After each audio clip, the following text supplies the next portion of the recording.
का इतिहास। हम देख रहे हैं दिल्ली सल्तनत, तो चलिए आज खिलजी वंश देखते हैं। ये सभी प्रकार की परीक्षाओं के लिए बहुत ही महत्वपूर्ण है। जी, दिल्ली सल्तनत के इतिहास में गुलाम वंश का सूरज डूब रहा था और एक ऐसे वंश का उदय होने वाला था जो सल्तनत का नक्शा हमेशा के लिए बदलने वाला था, खिलजी वंश। और कमाल की बात यह है कि ये कोई बहुत लंबा दौर तो था नहीं। 1290 से 1320, मतलब सिर्फ 30 साल। हाँ, सिर्फ 30 साल। ये तो इतिहास के लिहाज से पलक झपकने जैसा है। तो फिर ऐसा क्या हुआ इन 30 सालों में कि आज भी हम इस दौर को इतना अहम मानते हैं? यही तो इस दौर की सबसे दिलचस्प बात है। समय भले ही कम था, लेकिन जो बदलाव हुए वो इतने बड़े और तेज थे कि उन्होंने सल्तनत की बुनियाद ही हिला दी। अच्छा जी, इन 30 सालों में 5 सुल्तान आए, लेकिन खासकर एक सुल्तान अलाउद्दीन खिलजी ने ऐसे काम किए जिनका असर सदियों तक रहा। इसीलिए इस छोटे से दौर को महज एक वंश का बदलना नहीं, बल्कि खिलजी क्रांति कहा जाता है। क्रांति, ये शब्द थोड़ा बड़ा लगता है। क्या ये सिर्फ इसलिए कि एक खानदान की जगह दूसरे ने ले ली? नहीं, मतलब गुलाम वंश भी तुर्क थे, खिलजी भी तुर्क थे, तो फिर ये क्रांति कैसे हुई? ये तो बस एक तख्ता पलट जैसा लगता है। सवाल बहुत अच्छा है। क्रांति का मतलब यहाँ तलवारों की लड़ाई से ज्यादा विचारों की लड़ाई से है। देखिए, खिलजियों से पहले दिल्ली पर इल्बरी तुर्कों का कब्जा था। जी, वो खुद को नस्ल में सबसे ऊपर मानते थे, एक तरह का ब्लू ब्लड। उनका मानना था कि हुकूमत करना तो बस उनका पैदाइशी हक है। अच्छा, मतलब सरकार में, सेना में, हर बड़े ओहदे पर सिर्फ उन्हीं का आदमी बैठेगा, एक बंद दरवाजे वाला सिस्टम। बिल्कुल, और खिलजी इस बंद दरवाजे के बाहर थे।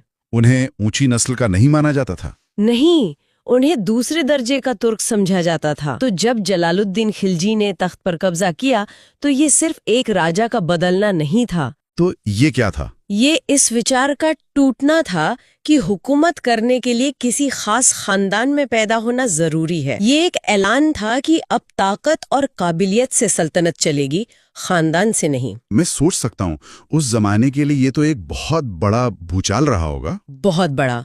जो पुरानी अमीर शाही थी, जो इल्बरी तुर्क थे, उन्हें तो ऐसा लगा होगा कि उनकी दुनिया ही लुट गई। दरबार में माहौल तो बहुत तनाव भरा रहता होगा। बहुत ज्यादा।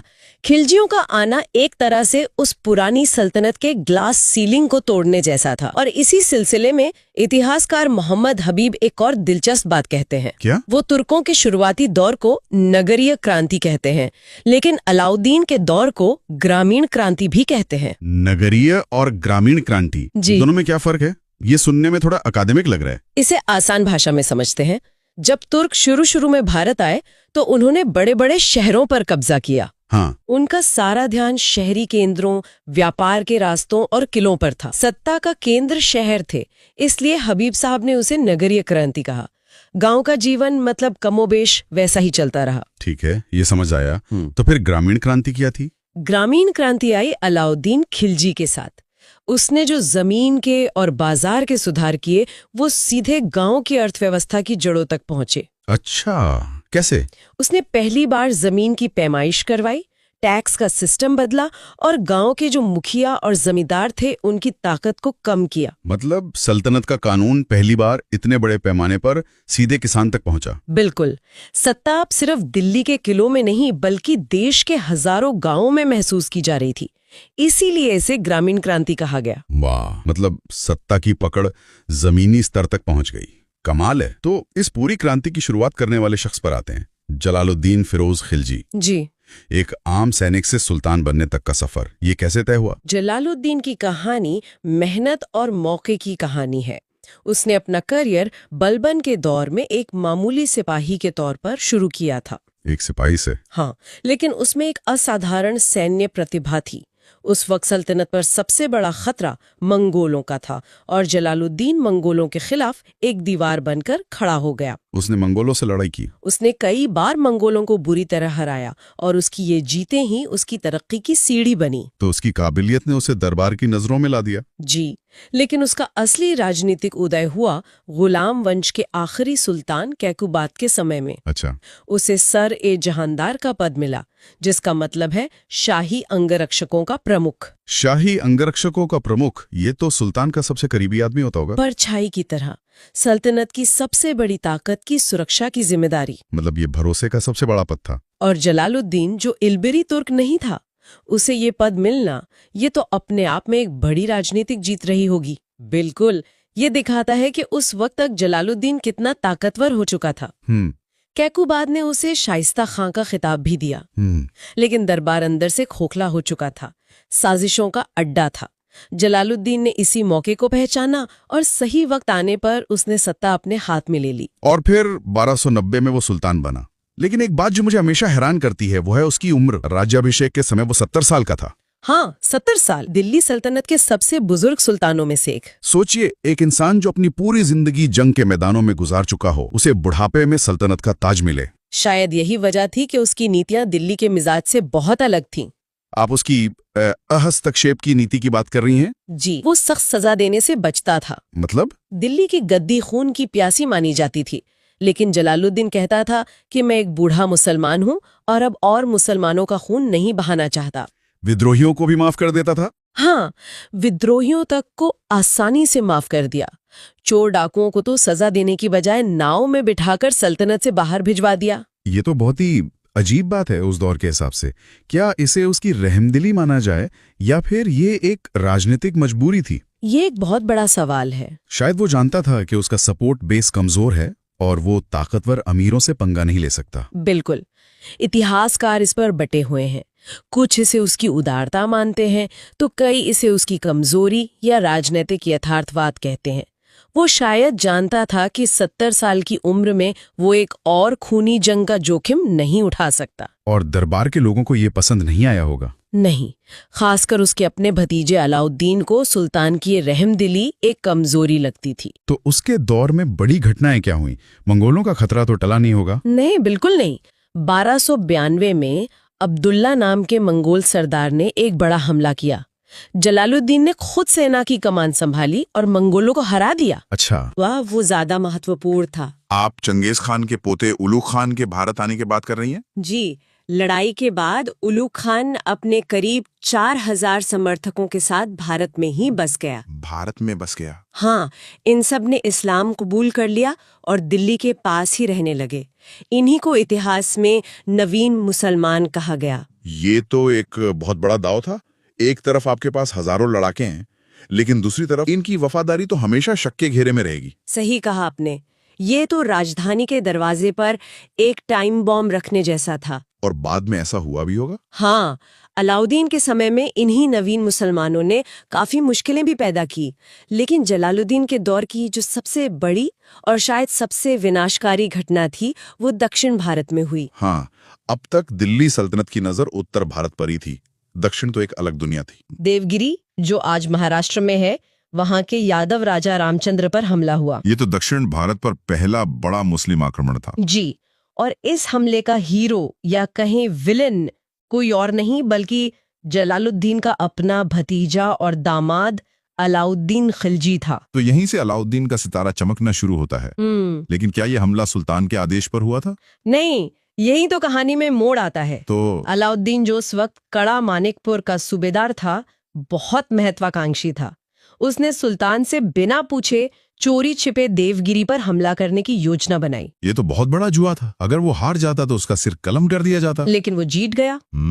वो न सिर्फ जीता बल्कि देवगिरी से इतनी बेशुमार दौलत लूट कर लाया जिसकी किसी ने कल्पना भी नहीं की थी। सोना, चांदी, हीरे, मोती। इस दौलत ने उसे रातों रात सल्तनत का सबसे ताकतवर शख्स बना दिया होगा। बिल्कुल। अब उसके पास अपनी एक विशाल सेना खड़ी करने के लिए पैसा था और उसकी आंखों में अब दिल्ली के तख्त का सपना था। और यहीं से जलालुद्दीन के अंत की कहानी शुरू हो जाती है। एक बूढ़ा सुल्तान जो अपने भतीजे पर आंख मूंद कर भरोसा करता है। जी, देवगिरी की लूट के बाद अलाउद्दीन कड़ा मानिकपुर लौट आया, लेकिन दिल्ली नहीं गया। क्यों? उसने सुल्तान को खत लिखा, माफी मांगी और कहा कि वो सारी दौलत सुल्तान के कदमों में रखना चाहता है, बस सुल्तान खुद आके उसे गले से लगा लें। और जलालुद्दीन के सलाहकारों ने उसे रोका होगा। बहुत रोका, कहा कि अलाउद्दीन की नीयत ठीक नहीं है। लेकिन सुल्तान ने माना। वो नहीं माना।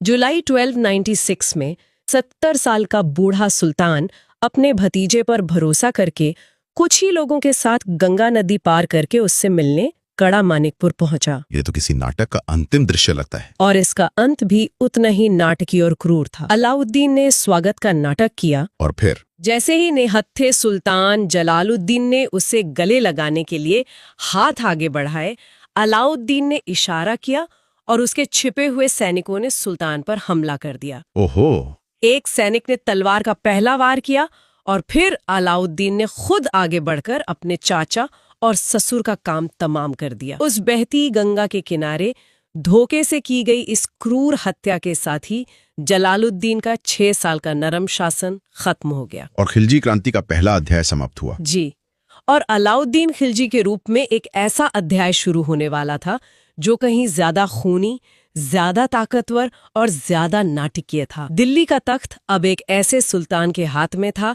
जिसके लिए रहम और रिश्ते कोई मायने नहीं रखते थे। अलाउद्दीन खिलजी, जिसका असली नाम अली गुरशास्प था, उसने अपने ही चाचा और ससुर जलालुद्दीन खिलजी का कत्ल करके दिल्ली की गद्दी हासिल की। सत्ता के लिए ऐसा खूनी संघर्ष इतिहास में कोई नया नहीं था, लेकिन यहाँ से जो कहानी शुरू हुई वो सल्तनत को हमेशा के लिए बदलने वाली थी। बिल्कुल, सुल्तान बनने से पहले वो कड़ा मानिकपुर का सूबेदार था। दिल्ली पहुंचकर उसने बलबन के लाल महल में अपना राज्याभिषेक करवाया और सिंहासन पर बैठते ही उसके मन में 2 बहुत बड़ी लगभग पागलपन की हद तक की महत्वाकांक्षाएं थी। अच्छा। एक तो ये कि वो एक नया धर्म चलाना चाहता था। हाँ। और दूसरी, सिकंदर की तरह पूरी दुनिया को जीतना। ये तो बहुत बड़ी बातें हैं। एक नया धर्म चलाना तो पैगंबरों का काम माना जाता है, और पूरी दुनिया जीतना ये तो आज तक कोई नहीं कर पाया। लेकिन उसने इन दोनों में से कुछ भी नहीं किया। हाँ, ये काफी दिलचस्प है कि इतनी बड़ी इच्छाओं को उसने छोड़ दिया। क्यों? दिल्ली के एक बहुत ही समझदार और वफादार कोतवाल थे, अलाउल मुल्क। उन्होंने अलाउद्दीन को जमीन पर उतारा। उन्होंने सलाह दी कि देखिए, नया धर्म चलाना सुल्तान का नहीं, पैगंबर का काम है, और इस कोशिश में सल्तनत बिखर जाएगी, और दुनिया जीतने से पहले उसे पूरा हिंदुस्तान तो जीत लेना चाहिए। और मंगोलों का खतरा भी तो था। बिल्कुल, मंगोलों के लगातार हो रहे हमलों से सल्तनत को महफूज करना ज्यादा जरूरी था। यानी एक प्रैक्टिकल सलाह, और अलाउद्दीन ने मान ली। हाँ, उसने सलाह मानी और ये दोनों ही विचार त्याग दिए। लेकिन उसने सिकंदर सानी यानी दूसरे सिकंदर की उपाधि जरूर धारण की। अच्छा, इससे पता चलता है कि दुनिया जीतने का सपना उसके दिल में हमेशा जिंदा रहा। तो एक ऐसा सुल्तान जो दुनिया जीतना चाहता था, उसने शुरुआत कहां से की? जाहिर है अपने घर से। उसने सबसे पहले भारत के उन मजबूत किलों को निशाना बनाया होगा जिन्हें जीतना लगभग नामुमकिन माना जाता था। बिल्कुल, सबसे पहले उसकी नजर पड़ी गुजरात पर, जो उस समय अपनी दौलत और व्यापार के लिए बहुत मशहूर था। 1298-99 में उसने एक बड़ी सेना भेजी। वहां का शासक कौन था? वहां का शासक था राय कर्ण, जो खिलजी के विशाल सेना का मुकाबला नहीं कर सका और भागकर देवगिरी के राजा रामचंद्र देव के यहाँ उसने शरण ले ली। गुजरात से सल्तनत को आप कह सकती हैं बेहिसाब दौलत मिली। लेकिन इस गुजरात अभियान से सल्तनत को दौलत से भी कीमती एक चीज मिली थी, जिसने आगे चलकर पूरा इतिहास ही बदल दिया। हाँ, और वो था मलिक काफूर। इसी अभियान के दौरान खंभात बंदरगाह पर खिलजी के सेनापति नुसरत खान ने एक हिंदू हिजड़े मलिक काफूर को 1000 दिनार में खरीदा था। 1000 दिनार? जी हाँ, और इसी वजह से मलिक काफूर को इतिहास में 1000 दिनारी भी कहा जाता है। एक मिनट, ये बात सोचने वाली है। एक गुलाम जिसे बाजार से खरीदा गया, उस पर एक सुल्तान ने इतना भरोसा कैसे कर लिया कि उसे पूरे दक्षिण भारत को जीतने की जिम्मेदारी दे दी? जरूर काफूर में कोई असाधारण बात रही होगी। असाधारण प्रतिभा थी। काफूर एक बेहतरीन रणनीतिकार और बहुत वफादार सेनापति साबित हुआ। अलाउद्दीन की नजर कह सकते हैं हीरे की थी। उसने काफूर की काबिलियत को पहचान लिया और उसे अपनी सल्तनत का सबसे बड़ा सिपहसालार बना दिया। तो गुजरात के बाद राजपूत किले? हाँ, गुजरात के बाद बारी आई राजपूत किलों की। अगला निशाना था रणथंभौर। रणथंभौर, जो अपने अभेद्य किले और हम्मीरदेल जैसे वीर शासक के लिए जाना जाता था। ये लड़ाई तो आसान नहीं रही होगी। बिल्कुल नहीं। 1301 में जब हमला हुआ तो करीब 1 साल तक खिलजी की सेना किले को भेद नहीं पाई। हमीरदेव और उनके राजपूत योद्धाओं ने बहुत बहादुरी से मुकाबला किया। ये तो सुल्तान की प्रतिष्ठा के लिए बहुत बड़ा झटका रहा होगा। सेना का मनोबल भी गिर रहा होगा। हाँ, तो आखिर ये गतिरोध टूटा कैसे? क्या कोई नई सैन्य रणनीति अपनाई गई या वजह कुछ और थी? धोखा। वजह थी धोखा। हम्मीर देव के प्रधानमंत्री रणमल ने गद्दारी की और वो सुल्तान से जा मिला। इस विश्वासघात के कारण किले की सुरक्षा कमजोर पड़ गई। हम्मीर देव युद्ध में वीरता से लड़ते हुए मारे गए और उनकी पत्नी रंग देवी ने कई राजपूत महिलाओं के साथ जौहर कर लिया। जौहर यानी दुश्मन के हाथों पकड़े जाने और अपमानित होने से बचने के लिए खुद को सामूहिक रूप से अग्नि को समर्पित कर देना। बिल्कुल, ये उस दौर की एक बहुत भयावह प्रथा थी। बिल्कुल, जिसे हार में भी अपनी अस्मिता को बचाने का अंतिम तरीका माना जाता था। इस तरह धोखे से रणथंबोर का किला तो जीत लिया गया, लेकिन ये जीत अलाउद्दीन की सैन्य ताकत से ज्यादा विश्वासघात का नतीजा थी। और इसी अभियान में उसका एक खास सेनापति भी मारा गया था। हाँ, नुसरत खां भी इसी अभियान में मारा गया। और शायद इसीलिए उसे एक ऐसी जीत की जरूरत थी जो सिर्फ और सिर्फ उसकी ताकत का सबूत हो। और उस दौर में राजपूतों की आन बान शान का सबसे बड़ा प्रतीक था चित्तौड़ का किला। तो जाहिर है अगला निशाना वही बना। सही पकड़ा आपने। 1303 में अलाउद्दीन ने खुद चित्तौड़ पर आक्रमण की कमान संभाली। मलिक मोहम्मद जायसी ने अपनी प्रसिद्ध रचना पद्मावत में लिखा है कि इस आक्रमण का मुख्य कारण रानी पद्मिनी की सुंदरता थी, जिससे अलाउद्दीन मोहित था। लेकिन इतिहासकार तो कुछ और मानते हैं। हाँ, ज्यादातर इतिहासकारों का मानना है कि मुख्य वजह चित्तौड़ की सामरिक और राजनीतिक अहमियत थी। इस घेराबंदी के बारे में एक और बात है जो अलाउद्दीन के जुनून को दिखाती है। हाँ, और वो हैरान करने वाली है। जब अलाउद्दीन चित्तौड़ को घेरे हुए था, उसी समय मंगोलों ने दिल्ली पर हमला कर दिया। राजधानी लगभग असुरक्षित थी। क्या? जी, कोई और सुल्तान होता तो अपनी राजधानी बचाने के लिए फौरन वापस लौटता, लेकिन अलाउद्दीन ने चित्तौड़ का घेरा नहीं तोड़ा। ये दिखाता है कि चित्तौड़ को जीतना उसकी जिद बन चुका था। मतलब अपनी राजधानी को दांव पर लगा दिया एक किले के लिए। हाँ, लगभग 7 महीने की लंबी घेराबंदी के बाद राणा रतन सिंह ने आत्मसमर्पण कर दिया और अलाउद्दीन ने चित्तौड़ जीतने के बाद उसका नाम बदलकर अपने बेटे खिज्र खान के नाम पर खिजराबाद रख दिया। तो उत्तर भारत के इन महत्वपूर्ण किलों को जीतने के बाद अलाउद्दीन ने दक्षिण की ओर देखा। ये एक बहुत बड़ा कदम था। वो विंध्या पर्वत को पार करने वाला मध्य युग का पहला सुल्तान था। और इस पूरे दक्षिण विजय अभियान की कमान उसी 1000 दिनारी यानी मलिक काफूर के हाथों में थी। 1307-8 में काफूर ने सबसे पहले देवगिरी पर आक्रमण किया। वही देवगिरी जहाँ के राजा रामचंद्र देव ने पहले गुजरात के भागे हुए राजा को शरण दी थी। बिल्कुल, काफूर ने रामचंद्र देव को हराकर उन्हें बंदी बनाकर दिल्ली भेज दिया। लेकिन दिल्ली में अलाउद्दीन ने उनके साथ क्या किया? अक्सर हारे हुए राजाओं के साथ तो बहुत बुरा बर्ताव होता था। यहीं पर अलाउद्दीन की कूटनीति और दूरदर्शिता दिखती है। उसने रामचंद्र देव के साथ बहुत अच्छा व्यवहार किया, उन्हें सम्मान दिया, राय रायन यानी राजाओं का राजा की उपाधि दी और उनका राज्य भी लौटा दिया। हाँ, उनका राज्य भी लौटा दिया। इंतजार कीजिए, अपने दुश्मन को हराया और फिर उसे उसका राज्य वापस दे दिया। ये तो अजीब है, इसका क्या मतलब था? ये एक मास्टर स्ट्रोक था। अलाउद्दीन जानता था कि दिल्ली से बैठकर सुदूर दक्षिण पर सीधे शासन करना मुश्किल है। उसने रामचंद्र देव को अपना दोस्त और एक तरह से जागीरदार बना लिया। अच्छा।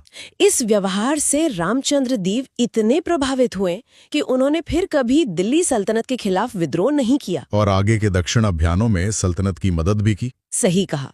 उसे दक्षिण में एक भरोसेमंद साथी मिल गया, एक दुश्मन को वफादार दोस्त बनाने की बेहतरीन रणनीति। इसके बाद काफूर कहाँ गया? अगला निशाना था तेलंगाना का वारंगल, जहां काकतीय वंश के शासक प्रताप रुद्रदेव का शासन था।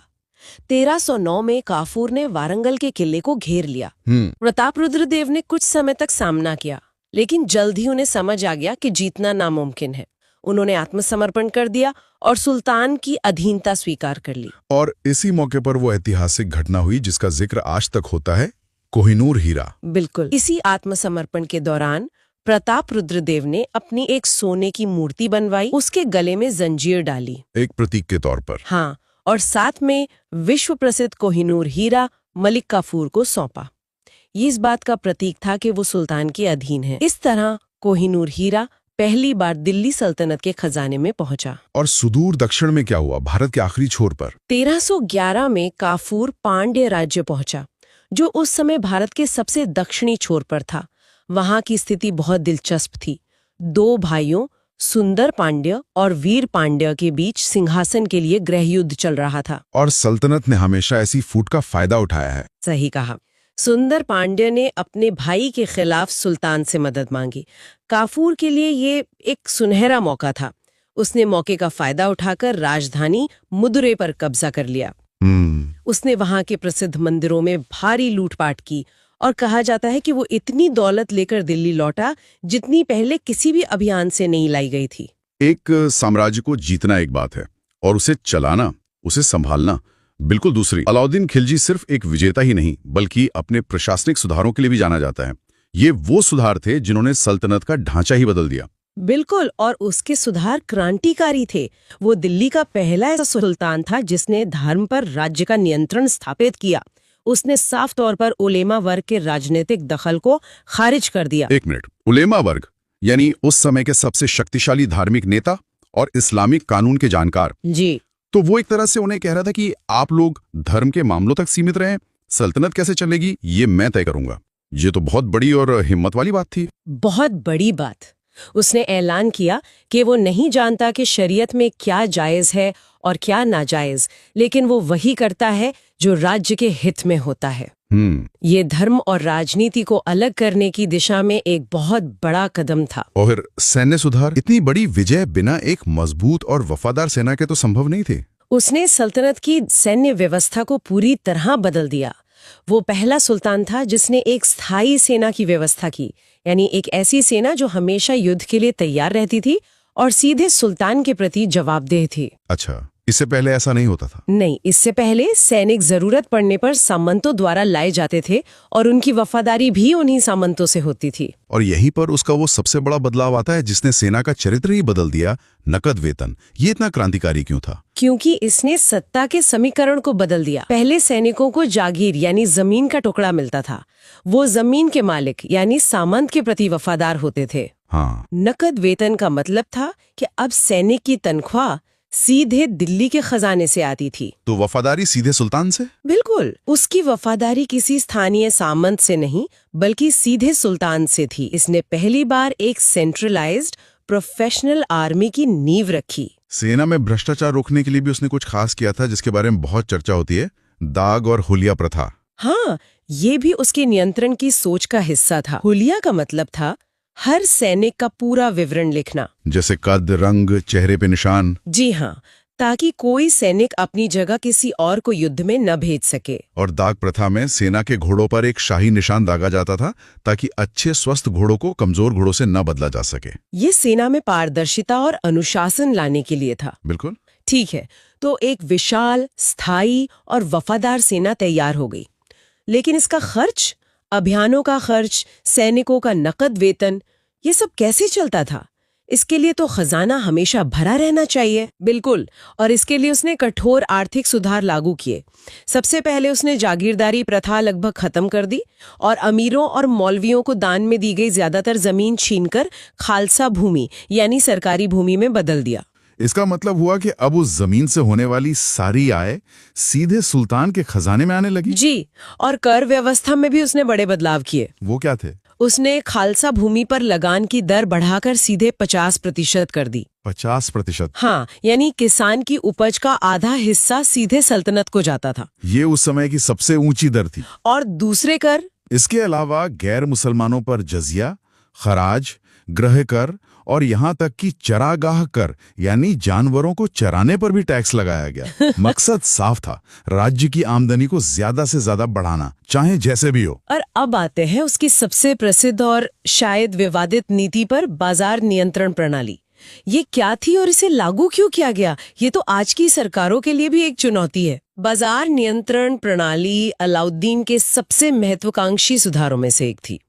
देखिए, उसने एक बहुत बड़ी स्थायी सेना तो बना ली थी, लेकिन उन्हें जो नकद वेतन देता था वो बहुत ज्यादा नहीं था। इसलिए उसने ये सुनिश्चित किया कि सैनिकों को कम वेतन में भी अपना गुजारा करने में कोई परेशानी ना हो। यानी उसने महंगाई को कंट्रोल करने की कोशिश की। बिल्कुल, उसने रोजमर्रा की हर जरूरी चीज जैसे अनाज, कपड़े, गुलाम, मवेशी, सबके दाम तय कर दिए और उन्हें दिल्ली और उसके आसपास के इलाकों में सख्ती से लागू कर दिया। दाम इतने कम थे कि एक सैनिक अपने कम वेतन में भी आराम से रह सकता था। दाम तय करना एक बात है, पर उन्हें लागू करवाना तो लगभग नामुमकिन लगता है, वो भी उस जमाने में। उसने ये किया कैसे?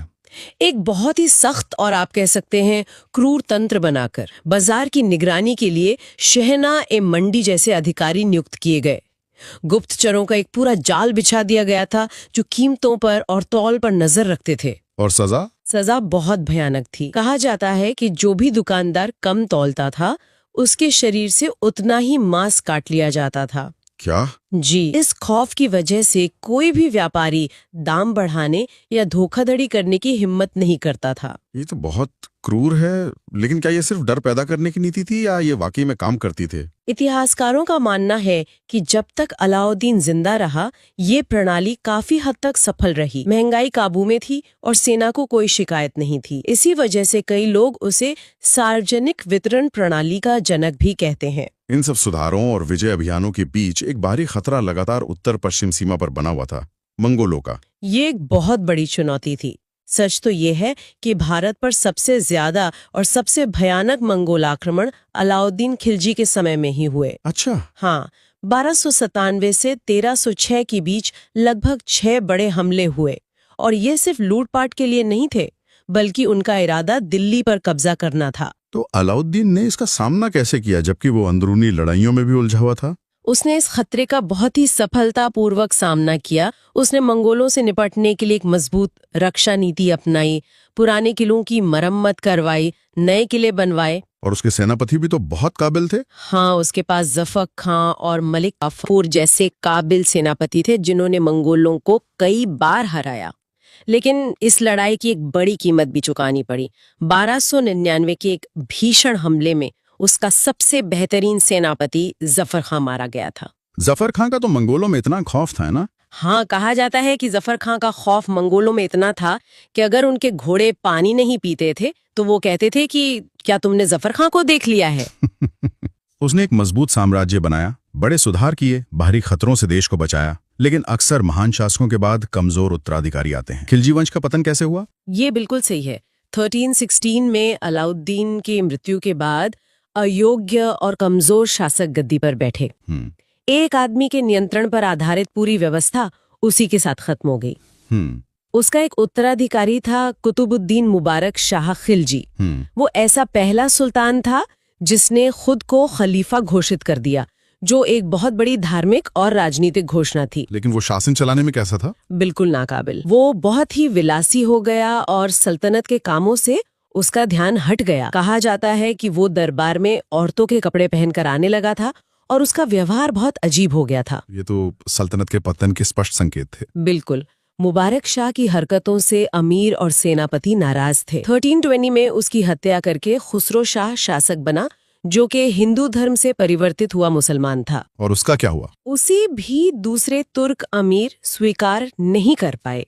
जल्द ही पंजाब के गवर्नर गियासुद्दीन तुगलक ने दिल्ली पर चढ़ाई कर दी और खुसरो शाह की हत्या कर दी। इस तरह 1320 में खिलजी वंश का अंत हुआ और तुगलक वंश की नींव पड़ी। आज के लिए इतना ही। बहुत जल्द मिलते हैं अगले वीडियो में। वीडियो अगर अच्छा लगा हो तो लाइक और शेयर करें, चैनल को सब्सक्राइब करें। नमस्कार।